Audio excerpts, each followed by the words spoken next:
What are you doing in my chair, cat? Come here, Flash. I guess Flash is gonna vlog with us today.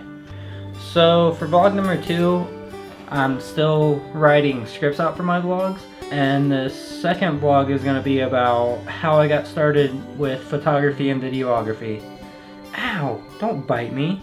Alright, so how I got started with photography and videography. I grew up skateboarding. I have been skating since I was like 13 or 14.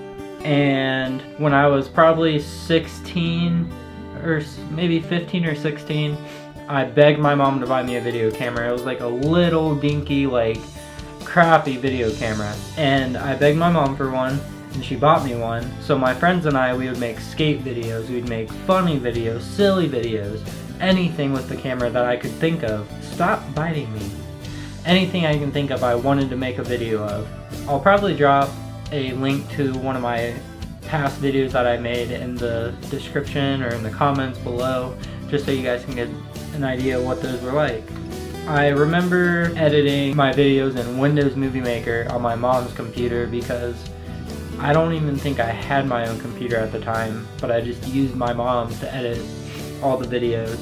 I took the camera with me everywhere, skate parks, Walmart, the mall, anything, just so we could make videos. In 2011, I was working at a factory in my hometown. I hated it. I was working with one of my best friends, Brandon, and we were on second shift at the time. And I remember one night we were talking, and Brandon asked me what I wanted to do with my life, and I told him that I wanted to be a videographer, which was weird because I had never really thought about doing videos for a living or photography at that point. I wanted to make music videos. I wanted to make skate videos. I just wanted to do anything with video, and I wanted to take photos of bands. And Brandon told me I should do it. He was all for it. He pushed me to do it. So I saved my money. At this point, I didn't have car payment, I didn't have rent, I didn't have anything because I lived with my mom still. So I saved up for probably like, I don't know, 5-6 months or so. And I went to H.H. Gregg in my hometown and I bought my first DSLR. And it was actually the floor model because they didn't have any in stock at the time. And it was a Nikon D7000. I was obsessed. And people always ask me why I chose Nikon, especially since I wanted to do video. Well, there was this older guy that I had met. He's like 70 something now, but when I met him he was in his 60s. But he had actually gone to photography school in LA back when it was just film only, and he went and did photography.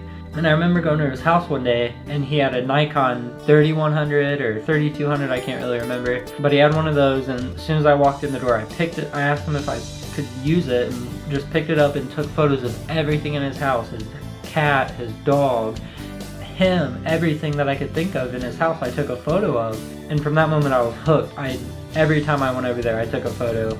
And this was before I had bought my first camera, so I just messed with his every day that I was there until I could afford to buy my own. That's probably what sparked my interest for photography because, like I said, I had messed with that camera for weeks and months.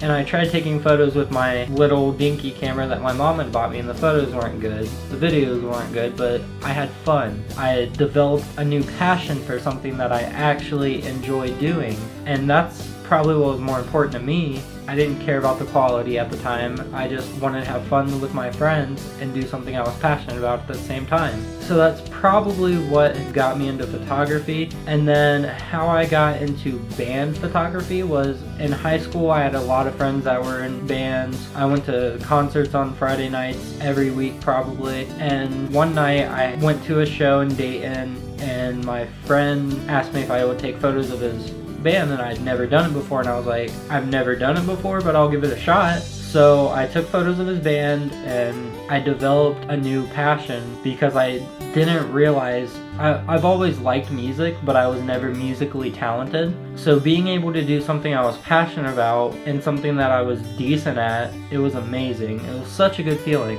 And from that day, I think that show was 2012, I believe.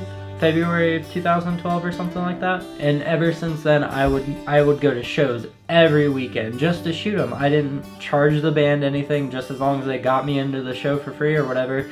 I'd give them the photos for free. I wouldn't ask anything from them. It was awesome. And I still shoot shows, but not as often as I'd like to. Actually, if you watch my last video, one of my goals of 2019 was to shoot 25 shows, big or small. So I'm gonna try and do that this year. But right now, currently, in my last video I also mentioned, I'm doing photo and video for Aisle 9 Tattoo. So the fact that I'm getting paid to do something that I'm passionate about, that I love to do, it's just so mind-blowing to me still, because I would have never ever in a million years pictured that I'd be able to do this for a living and make money from it enough to provide for me and my family. I would have never thought about it ever. So this is probably the end of the vlog, because I don't really know what else more to talk about, because I talked about shooting skating, shows, everything.